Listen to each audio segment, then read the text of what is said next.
Today's guest is Robert Baer. Robert had 2 near-death experiences in one day. His NDEs were profiled in the TV show I Survived Beyond and Back, and he was a featured case study by author Debra Diamond in her book Life After Near Death.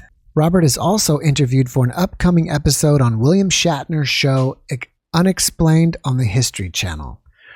Robert, thank you very much for joining me today. I really appreciate you and welcome.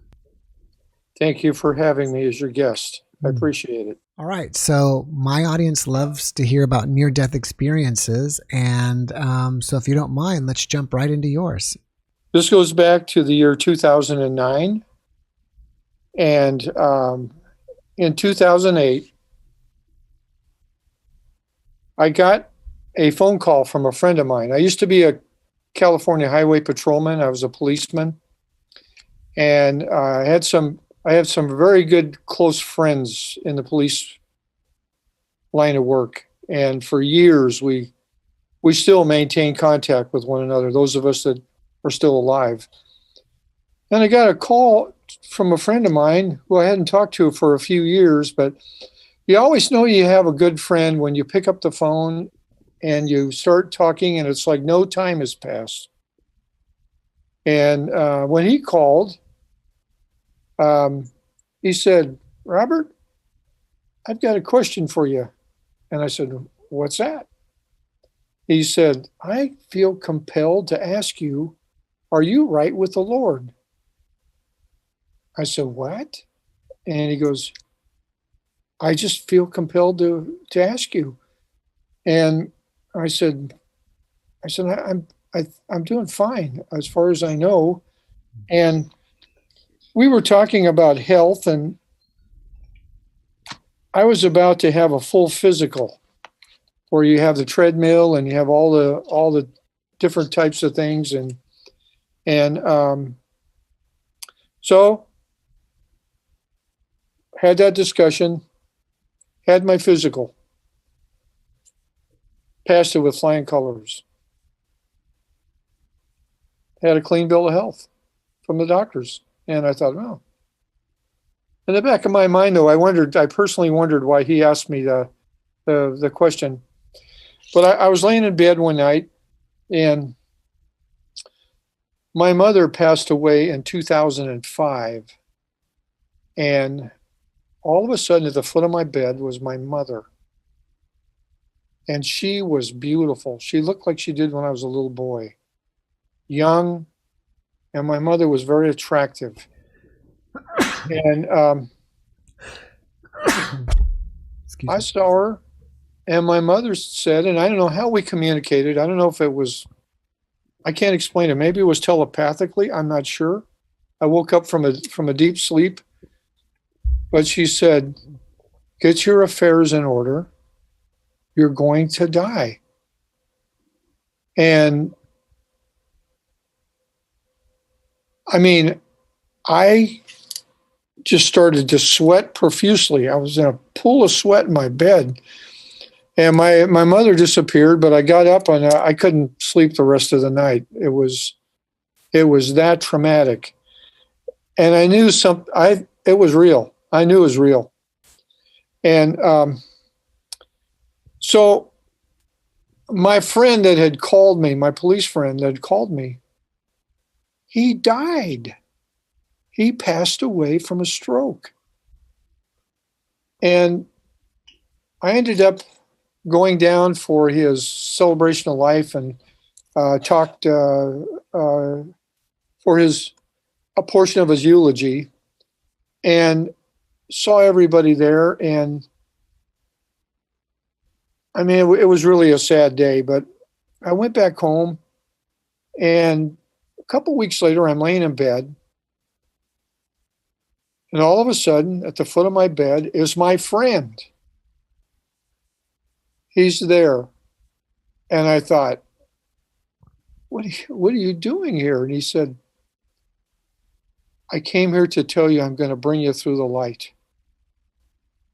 I said, "What?" And he goes, "I'm going to bring you through the light." He says, "I have to go now. I want to visit my grandkids in Sacramento." Same thing.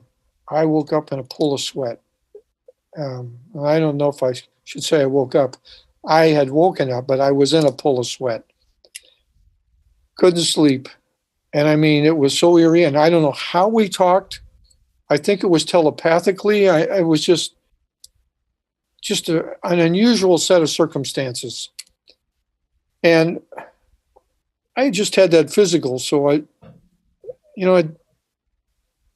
didn't think as much about it as I did when I saw my mother. But my son lives down in Phoenix, Arizona. And at the time, he was a high school football, baseball, basketball coach. And he would have like a spring break. And I would go down and visit with him and my granddaughters. And we'd go out to some of the spring training games. And just, it was kind of like an annual thing that we did. And I went down there, and I'm from a coastal climate. I live in Oregon. I live actually in Newport, Oregon, right on the coast. I actually have a place that's actually on the beach, is where I actually live. And I'm just used to that climate. And when I went to Arizona, it was almost 100 degrees, even though it was March. And I felt very uncomfortable. It didn't feel good the whole time I was there. I just kind of chalked it up to change in adapting to the weather. And didn't think much of it. But as my son dropped me off at the airport at the end of my visit, I said goodbye to him. I wasn't feeling good. And I thought, man, I can hardly wait to get home to Oregon. And my flight was at a certain time, and I had plenty of time to go through TSA, and the line was just massive. And I thought, I don't feel good. How am I going to do this? But I John Wayne'd it, made it through the TSA line. Once I got through there, I went to a little market in the airport. I bought some aspirins. It's probably a good thing I did, took them. And I made it to the gate, still not feeling well. Well, they called us to come and board the plane. I boarded the plane. And as I was putting stuff in the overhead bin, I dropped dead of a massive heart attack. And I was so blessed. I was blessed because there were two people on that plane that were off-duty firemen that had actually come down to see some spring training games.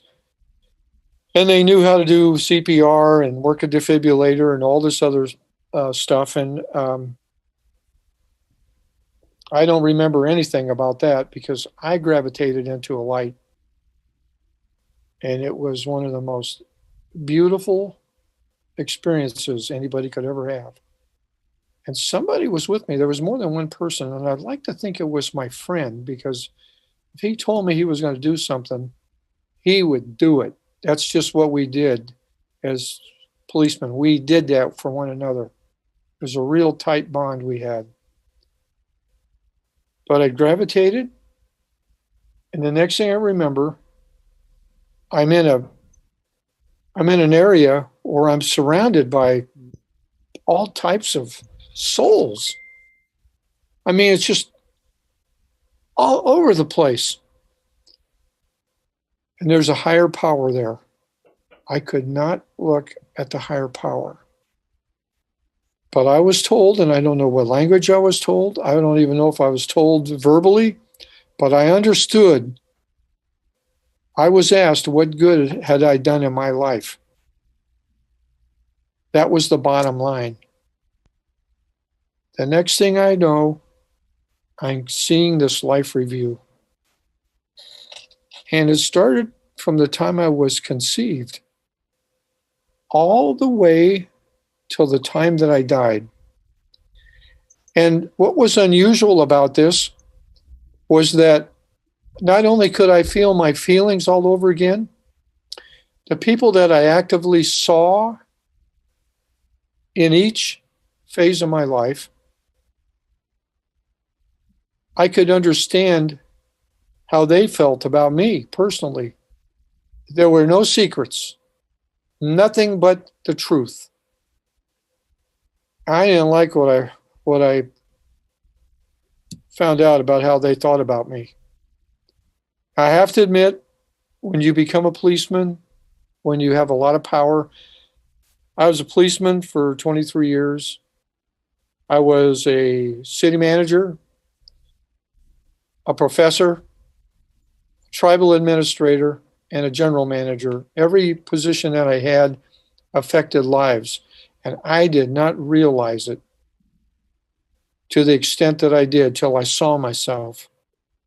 And Jeff, it started where I with life lessons too. I was like 4 or 5 years old, and I actually saw this. My family, we used to load up in a station wagon on Saturdays, and we'd go to downtown San Jose when I was a kid, and we go do shopping. And I remember I was in a store, and I asked my father if I saw some baseball cards. They were a nickel a pack. I said, "Can I have those baseball cards?" And he goes, "Ask your mother." Well, I knew if I asked my mother, it was an automatic no. That's just the way it was. But he told me to ask her, so I asked her. And of course, she said no. So I stole the cards. And we went home, and I was off in my room, and I took the cards out of it was like a wax paper type. They're kind of packed in like a wax paper type wrapper, but it had a stick of real hard chewing gum in there. I saw the cards, saw the chewing gum. I just popped it in my mouth, and my mother opened the door, and she goes, "Robert, where'd you get that gum?" And I mean, I was just totally busted. And on top of that, I lied about it. She said, "That's it." So she got my father. They loaded me up in a car, and I had with the baseball cards and the partially chewed piece of chewing gum and the wrapper, and took me back to the store. And my mother, boy, talk about a life lesson. She said to the store owner, "You can arrest him. We don't care. He stole these cards. It's not acceptable in our family. He was told he couldn't have the cards."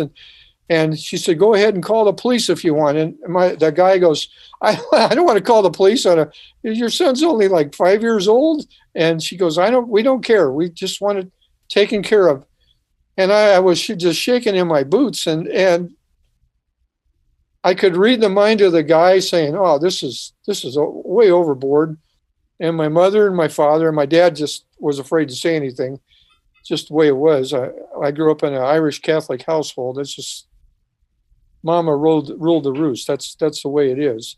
And so anyways, my dad paid the nickel. I took the cards. We went back home, and I got grounded for I don't know how long. But my father was alive after I had my life review and came back to life. I'm going to just talk about this for a moment, because I was telling him about this. And when I did, he was laughing about it at the time. But I said, "You and Mom did your jobs as parents. You did your job." That had a profound effect on my life. Period. It did. I thanked him for it.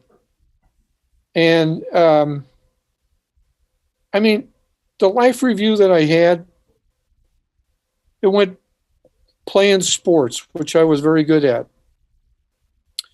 School. I got to see my friends again. Some of them had died. We had cars and stuff in high school, and we used to work on them in auto lab and do stuff like that. And I saw this one young lady in a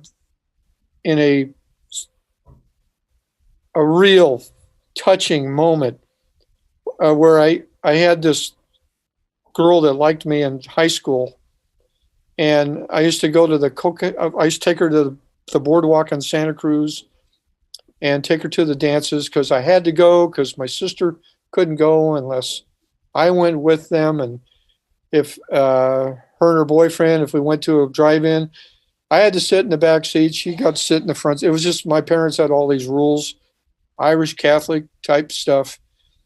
And this young lady came up to me and she goes, there's a dance at the Coconut Grove. Can you take me tonight? And I said, I want to go cruising with my friends, go cruising Beach Street. I had a nice Chevy and stuff. And my whole life was wrapped up into my cars. I mean, it's just the way it was when you were a teenager, at least in that time period. So she got all upset, came back and gave me this letter. And that night she went out with a couple other people and got in a car crash and died in the car crash.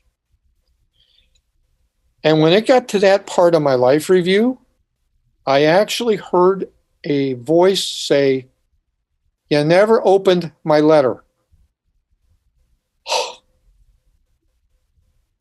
I never did. I personally, I know what was in the letter. I just didn't open it. But even during my life review, this came up. And I saw one thing after another. Saw one of my dogs get run over. Saw a situation where I was sitting with a friend of mine and he threw a rock, broke a window, and he took off and ran, and the lady came out and accused me of throwing the rock and breaking the window. And the more I denied it, the more she got upset. I saw that, and I actually heard a voice say, "I'm sorry." I was wrongfully accused of something, and my parents actually believed her. It was just one of those things. But I saw these things unfold. One of the best days of my life had to do with this. I'm from Santa Cruz, California. I met this girl, and she was from Newport Beach, California, and she came up with her parents to San Francisco, and they called me, and I got to go up there and spend a day with her. And of course, her mother went around with us, but it was fine. That was one of the best days of my life. And I got to live it all over again. And of course, days like when your kids are born and all these special events and stuff, you get to live those over again. But the bulk of the things I saw, I was not happy with myself.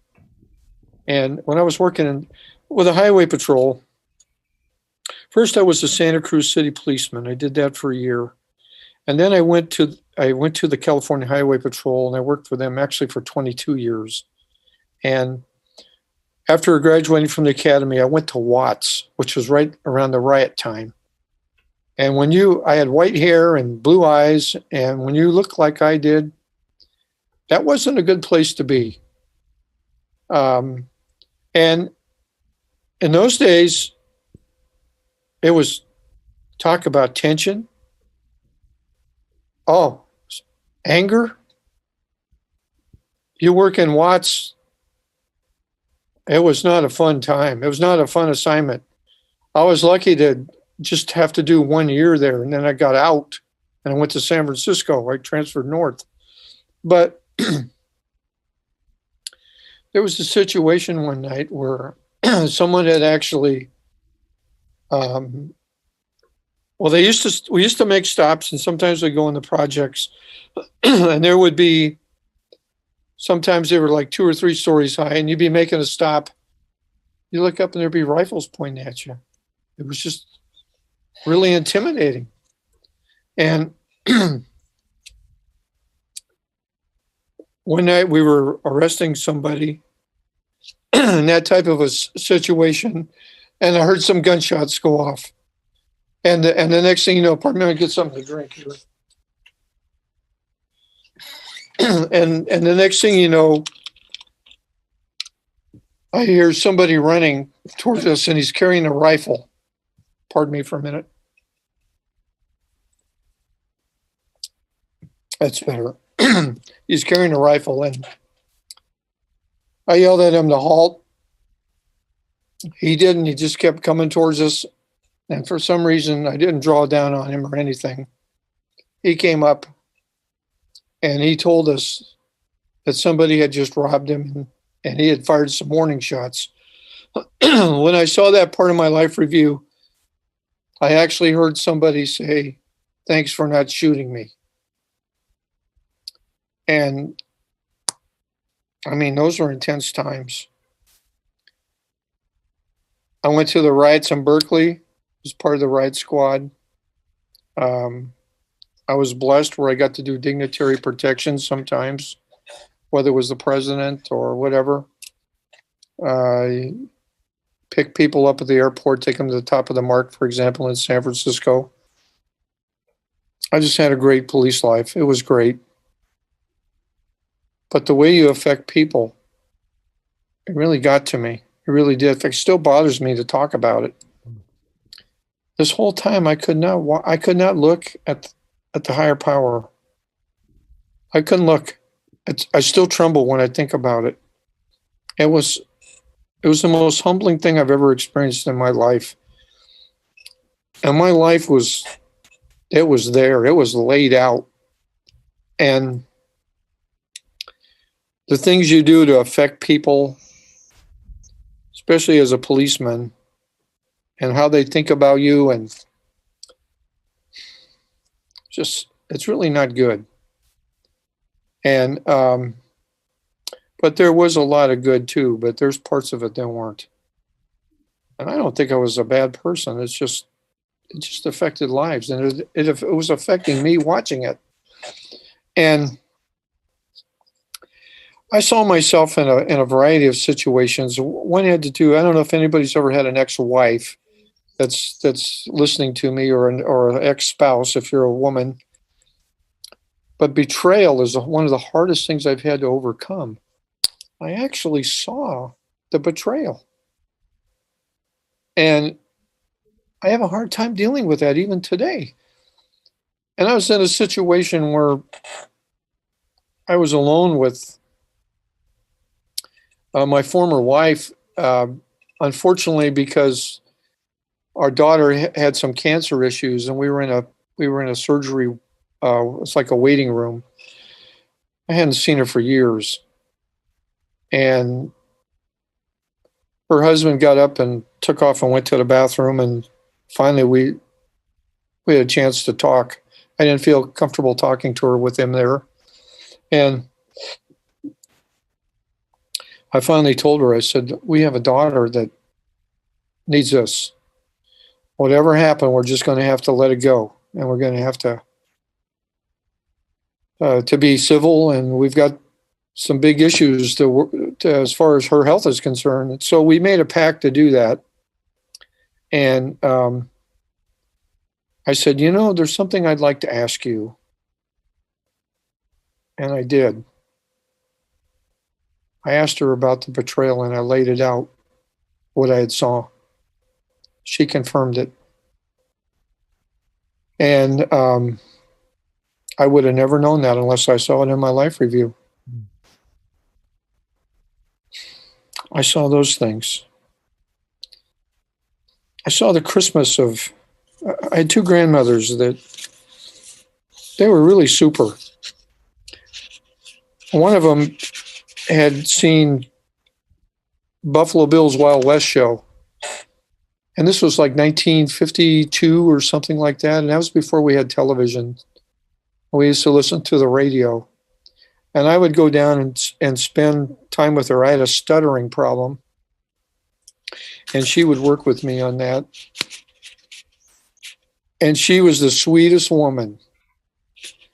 And I saw her in the life review, and I saw the Christmas of 1954, which was her last Christmas. And it still bothers me. My parents had given her a Kodak Brownie Instamatic camera. And they were trying to show her how to get it, how to work it, and put the film in and turn the film. And she was all upset, saying, "This is too complicated. I don't want to do it." And my dad was trying to tell her, and I almost feel the same way about computers when my granddaughters are there and they're telling me about these apps and this, that, and the other. I know all I really want a phone for basically is to call 911 or something like that. But so I understood where she was coming from. But I saw her, and it was so good to see her. I saw so many people in my life that as the review unfolded, I had a really, really unusual situation where I lived next door to a guy who was a hemophiliac, who was my age, and he couldn't play with us. He couldn't play ball with us and stuff because he had a bleeding problem, and he'd have to have a transfusion. So I would go over to his house and like when it rained, and we would play like Monopoly and board games. And his mom would always make a glass of Kool-Aid. She had a little cherry packet for me that she always kept, and then she'd put some sugar in there. And when I saw my life review, I could taste that Kool-Aid. It was so awesome. And I heard somebody say, "You were my best friend." I talked about this to my father later on because I was telling him about what I had seen. And my dad said, "I forgot to tell you that Paul's father came by to see me in the 80s. And I said, "What?" And he said, Paul had been in Los Angeles and he had a hemophiliac episode and they gave him a transfusion and he caught AIDS and died." He says, my dad said, "That was Paul, that I'm sure of it, that told you that." And as I saw these things and validated things, it became evident to me it was real. And I want to say this to your audience. What I'm saying to you is no different. I feel like Christopher Columbus or Marco Polo or maybe even Mark Twain. Mark Twain would go off to India, come back, or Marco Polo would go around the world. The same thing with Christopher Columbus, come back, report to the Queen. There's no pictures. There's no video. All there is a first-hand account of what they saw. I am no different than that talking to your audience. Mark Twain would go to India, come back, he'd talk about the elephants. He'd book a hall in San Francisco, get a half dozen people the first time. After he gave a talk a few times, the place would be packed because he could talk. And he would talk about the things he saw. People wanted to hear those things. I think your audience is the same way, Jeff. And I wish I had pictures. I wish I had video, because I know that's the type of society we live in now. I don't have that. It's just me. And if your audience were to talk to other people that have experienced what I have, they can formulate their own judgment on whether they want to believe it or not. I'm just telling you and your audience what I saw. It's up to them whether they believe it or not. I really don't care. I feel an obligation to do this, which is one of the reasons I'm back. But getting back to the life review. Do you know that I've had 4,787 extra days of life? And Michael Jackson died around the same time I did, the rock star. And they took him to a special hospital to see a specific doctor in Los Angeles that was renowned for raising the dead. I happened to read about this in a magazine. and he couldn't revive him. I was deceased the first time over 45 minutes. Those firemen kept the oxygen going in me. I went to a hospital where a doctor who told me he was there because he thought he had to write some paperwork up to release somebody, and he'd been so tired the night before, he forgot that he'd written it up. But he heard me come in on the ambulance. And that article that I saw about doctors that are renowned for raising the dead, guess who one of those doctors was? He would not let me die. And I'm going to talk about a little bit more about this near-death experience, but I also had another one with different results. It's called a multi-death experience. I'm rare, but I had it. But anyways, I'm going through my life review, and something is fidgeting off on the right. It distracted me. And I took a little look over there. I had a dog that was just one of the neatest dogs, period. That, I mean, when she died in 2001, it just broke my heart. That was her. That was my dog, Scooter. I saw her, and I wanted so badly for her to be able to come to me, but she couldn't come to me. But I kept looking over there at her. I didn't know that animals went to where we go. I didn't know that. But I'm here to testify what I saw, and that was her. I know it was. And saw my life review. I could go through all the different scenarios, births of my children, all the police things that happened, all the interaction I had. I had some little political turmoil at some time as a community manager. All that stuff, small stuff. In the big scheme of things, it's all small stuff. I saw colors that don't exist on this earth. Fabulous, brilliant colors. And I'm so blessed because there are times at night, seems to be a night, where all of a sudden I feel it coming on, and I can go sit somewhere in the dark and I can actually see those colors again. I still have that effect still in me. I came back. I have like medium tendencies where I can actually read minds. I think you had Dr. Yvonne Case on your show. She'll tell you I'm 100% accurate. I choose not to develop those. I don't want to. I have my plate full just trying to deal with life after my reckoning. I call it a reckoning. My life review to me was a reckoning of my life. And when I was revived the first time, I was alive for a while, and then I died again.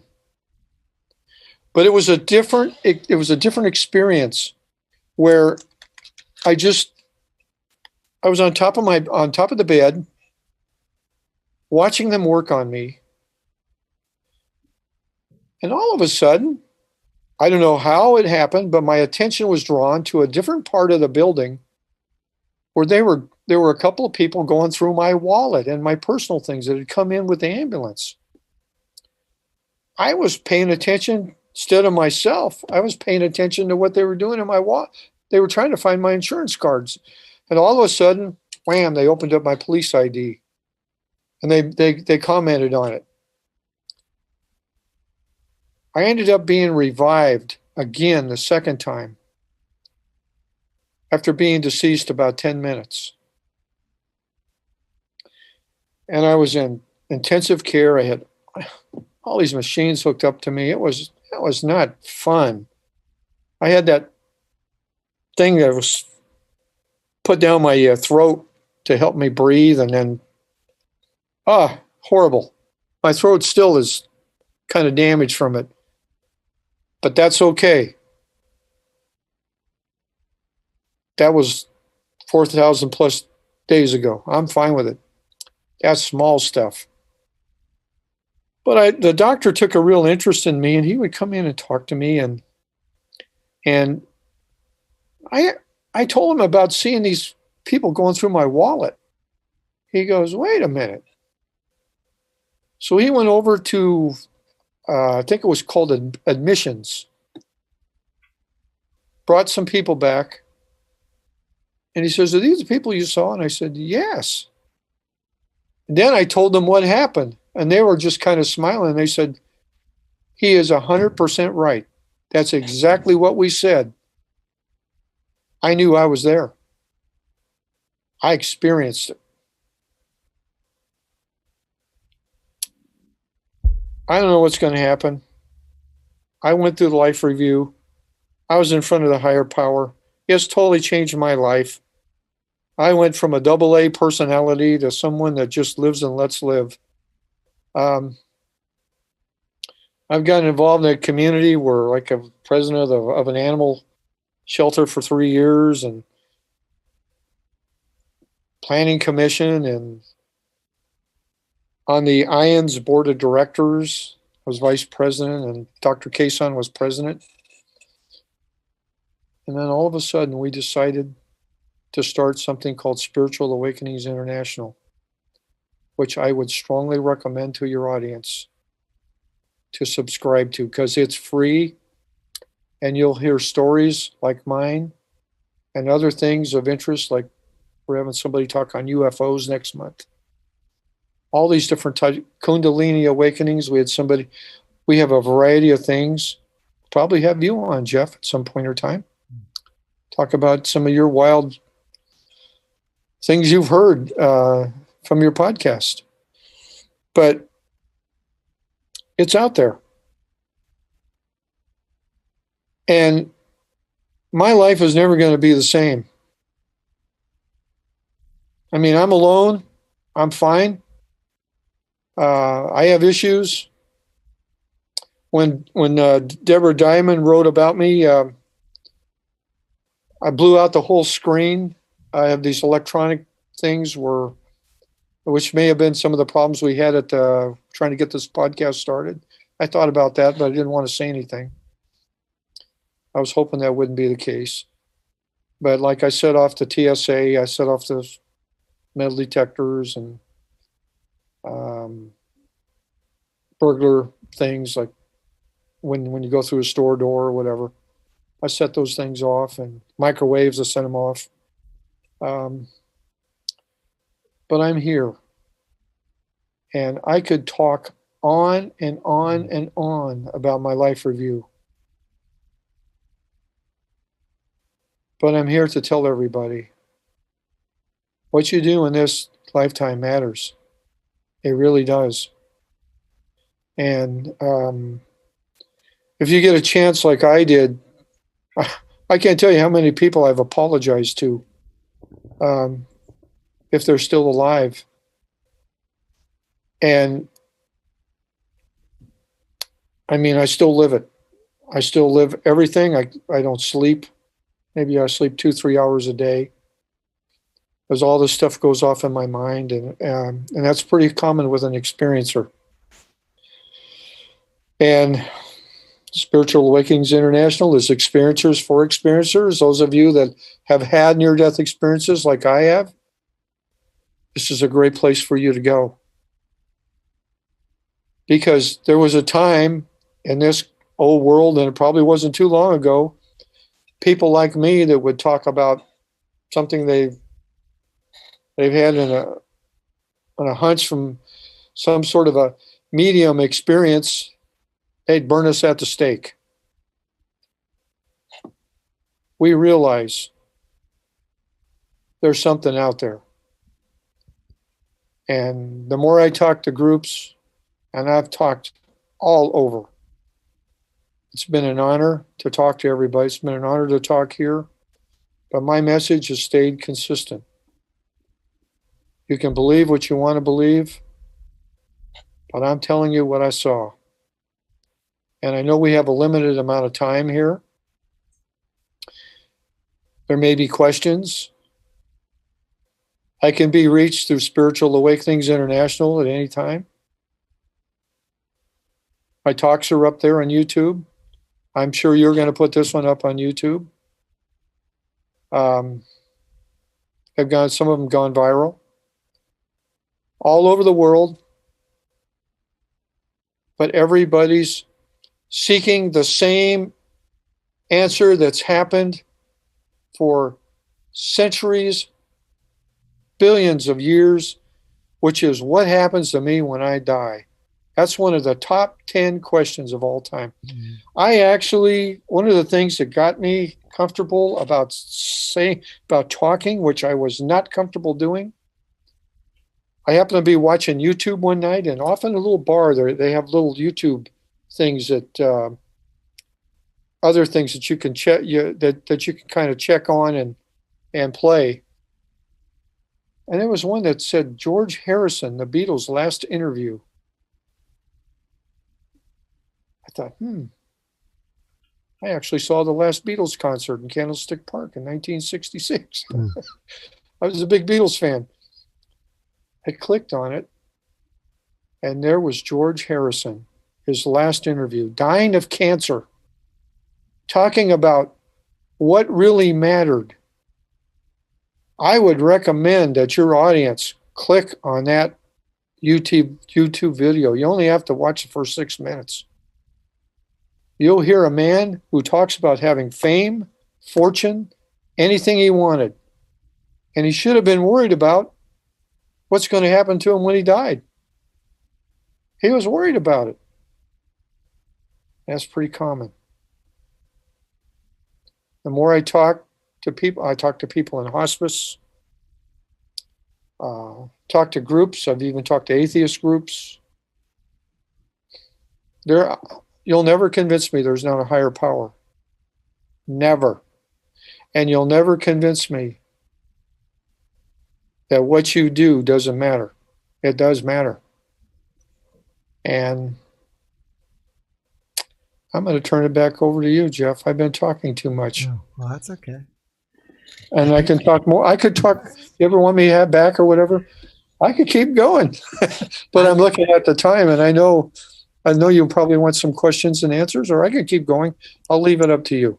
I can have you back as a substitute guest when somebody doesn't show up, like a substitute teacher. I do that. I've been a professor too, so I can name that tune in one note.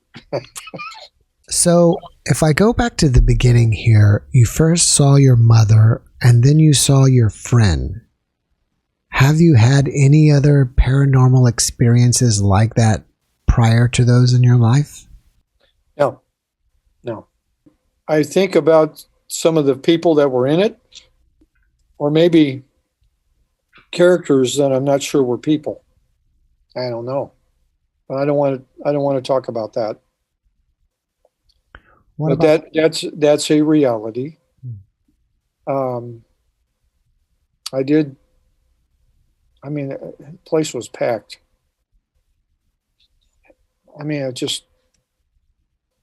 The amount of people you affect in life is it's incredible. I can imagine what your podcast is.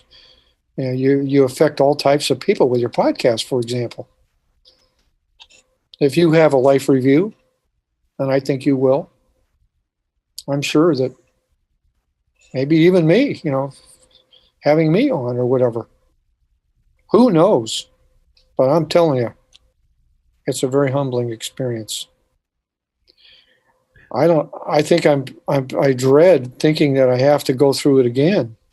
Um, and I'm hoping that if I do, I don't have to start from the very beginning and go all the way. I hope it's the time I came back, because I've tried to be almost like a Boy Scout, where you just live and let live, just let it be. I don't know if I'm making sense or not, but no, you are. Oh yeah. Oh, I presume when you say higher power, you are referring to God. And if so, when you go back again, do you feel like you can face God this time? I don't know. I don't know. I'm telling you though, it's not a fun thing. At least it wasn't a fun thing for me. It's when I said it was a reckoning, a lot of times I use that terminology as when I give a talk. My life review was a reckoning, and so I can't answer that question. I don't know. It's interesting because from the guests that I've had, I think most of them would describe God or the higher power, or however you want to address that being, as, loving, forgiving. And I think even for most people, their life review, even though they may see things that they didn't want to see, they still felt like they were forgiven afterwards. But it appears you don't feel that way. Am I correct by saying that? I may be forgiven, but I haven't forgiven myself. I think that's the difference. I could have done better in a lot of different situations, and I'm not saying I was a bad person, because I did a lot of good. I was a community member. I liked to coach Little League and Pony League and American Legion ball and basketball, and did a lot of things in the community. I was peace officer year in 1976, so you had to do some good to get that type of recognition. Mm-hmm. But I wasn't happy with what I saw, and I have to realize that being perfect is probably never going to happen. It's probably only been one perfect person that's walked this earth, but it still bothers me. And I just don't know what else to say other than, other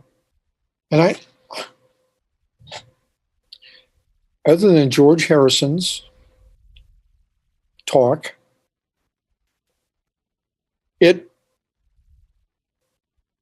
getting me to talk was really difficult, very difficult. I can't tell my police friends what happened. I still don't talk to them about this. This goes back to the burning of the stake type stuff. I mean, they think you're crazy. So I choose not to talk to them about it. When I talk to them, it's about, remember when this happened and remember when that happened. I won't go there. But this venue, I will talk about it, because it reaches an audience that probably would like to hear about it. Or maybe they'd want to question it. Jeff, I've given talks where people actually, I kind of have like a cult following. People follow me, even when I was doing it in person. I'm nothing special. I'm just someone that died and came back to life, was revived. And by the way, everything is working good except these two fingers on both my hands, and they're starting to get a little more. I'm starting to get some use of those. Like when I type, I have to kind of like peck. That's okay. Small stuff. And if you're around people that you really care about, take the time to tell them you care about them. Makes a big difference. Not only in how you'll probably feel about it, but probably how they feel about you. And I mean, some of the bad situations I was in as a policeman, there was really no other recourse. You had to do what you had to do to stay alive. But for the most part, there were some things I could have done better. Is it possible that you're too critical on yourself? Yes. Because from one of my podcast guests, one of the messages I got from them, him or her, I don't remember, but was that we're too tough on ourselves. We need to give ourselves a break. I'm so lucky that I started Spiritual Awakenings International with Yvonne Cason, who's a psychotherapist. I talk to her every day, and she's been really good about, she counsels people that have these problems all the time. She has for 40 years. So, and we just happen to have co-founded that organization together. And it's a real special person. And I know she's taken part of as far as your podcast. She's been here. So, in fact, she's the one I think that recommended me to you, probably. Mm-hmm. But there are people around that can help you get through your time and your rehabbing, if that's what you want to call it. But your question, am I too hard on myself? I probably am. But you had to be in my shoes.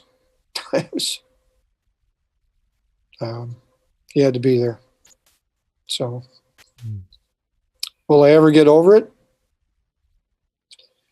How much time do I have?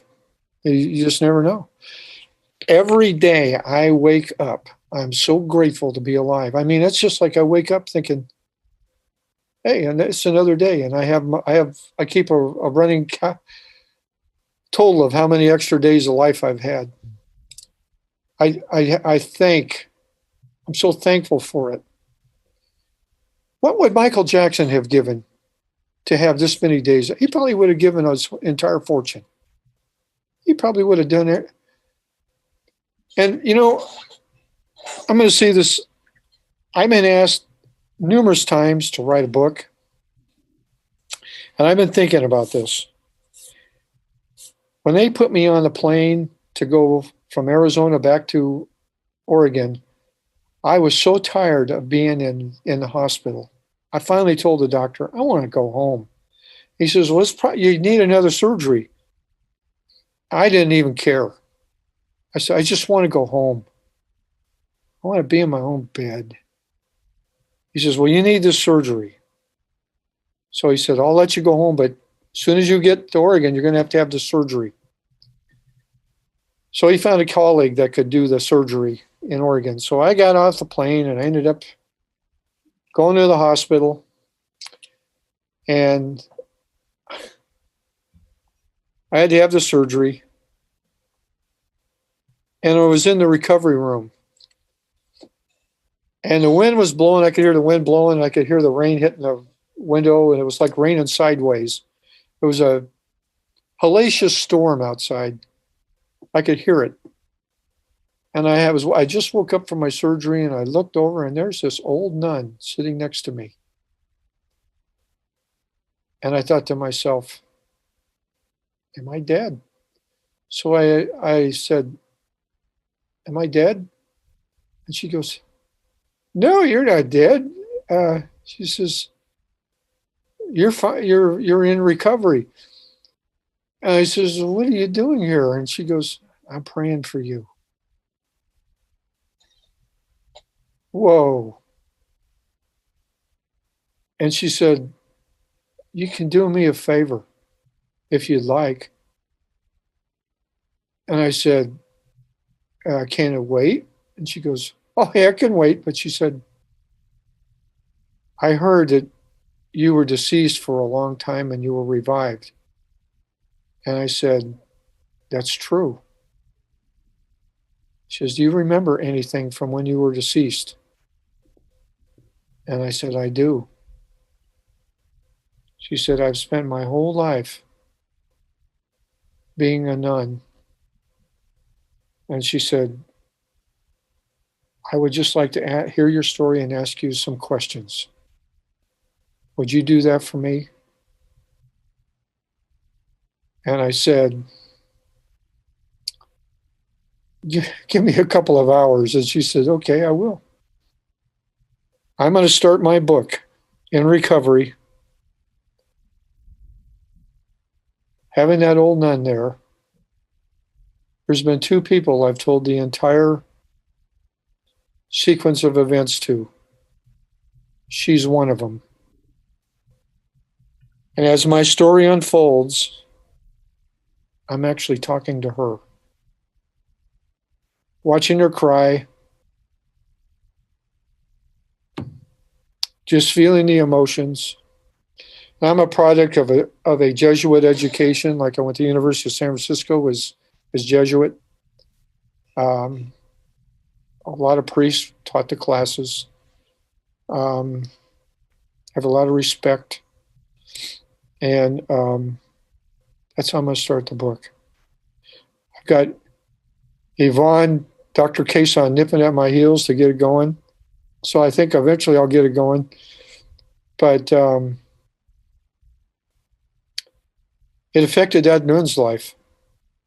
If it affected her life, it's affected other lives too. I know it. Well, I know it. I get email, or I get sometimes when I give a talk, it's supposed to be an hour. I'll be there for 5 or 6 hours answering questions. I stay till we're done. And that's how I feel I'm supposed to do. I feel I'm back to life for that reason. I have a message. And just like Spiritual Awakenings International is started because of that message. And so I'm fulfilling what I feel I'm supposed to be doing. Thank you for the venue to be able to do it. So the website is spiritualawakeningsinternational.com. .org. Oh, .org. Okay. And you can subscribe. It's free. Mm-hmm. As an affiliated group, like your podcast, for example, could subscribe. It's free. We have monthly presentations we are growing in leaps and bounds. We're in 49 countries. We launched in June of last year. We're in 49 countries, 35 affiliated groups. This month alone, we picked up an affiliated group in Brazil, France, England, Mexico, Australia, New Zealand, the United States. We're international. And that's what Yvonne and I wanted to do. Experiencers for experiencers, a safe harbor. Mm-hmm. Our presentations are knockout. We started out with maybe we would get, first couple we'd get 145, which isn't bad. But now we've had our Zoom thing, we have to expand it so much. And then we've actually started streaming live on Facebook too. And if we were in a theater, we'd say we were sold out. Mm. It's that we have some tremendous speakers and people that have experiences that I think your audience would be interested in hearing. And your podcast, I think, would be interested in being an affiliated group because you get your name out there. And actually, you'll be picking up people to listen to your podcast all over. That's what's been happening. Yeah. So I did my plug. Thank you for letting me do that. Hey, it's no problem. It's not a problem at all. I offer that to all my guests, whatever they want to plug. Sometimes they have something, sometimes they don't. Yeah, sometimes they got a book too. So Unfortunately, I only have so much time, but before we wrap it up, do you have one last message that you want to share to the audience? Just the one that I shared before. You don't know how much time you have. And this is probably an old cliche type thing, but appreciate the things that you're experiencing. Appreciate people. Just do the best you can. And your life's an adventure. It's really what you make it. It's about choices. And just try and make the right choice. It's my hopes, for example, that SAI will go into prisons and into different venues that maybe we can make a difference in other types of places where maybe people need to hear our message, or maybe it would help them. I'm sure you would want to do that with your podcast too. But we're just starting, and we're just emerging. But we're like a snowball going down a hill that's like a 90-degree angle, and there's no trees in the way. Or like a bullet train. We are growing, and we got a great message, and I'm sure your audience would like it. And please feel free to contact me through the Spiritual Awakenings International, or through your podcast. I'll be glad to talk to any questions you may have, Jeff, with some of your subscribers or people that listen. Okay. I'm sure that we'll be able to work something out. But thank you once again. Mm-hmm. Thank you to the audience. This is a real honor to be here. And I hope this isn't the last time our paths cross. So hope we meet again. I agree. And thank you again for being my guest. And I wish you the best. Thank you, Jeff. Have a great evening. You too. Thank you. Bye-bye. Bye. Thanks for watching the JeffMara podcast. I really appreciate you. Another way to show support is through YouTube memberships. And if you do, there are loyalty badges and other perks depending on your level of membership. All you need to do is click the join button underneath the video to find out more. Thank you for your support.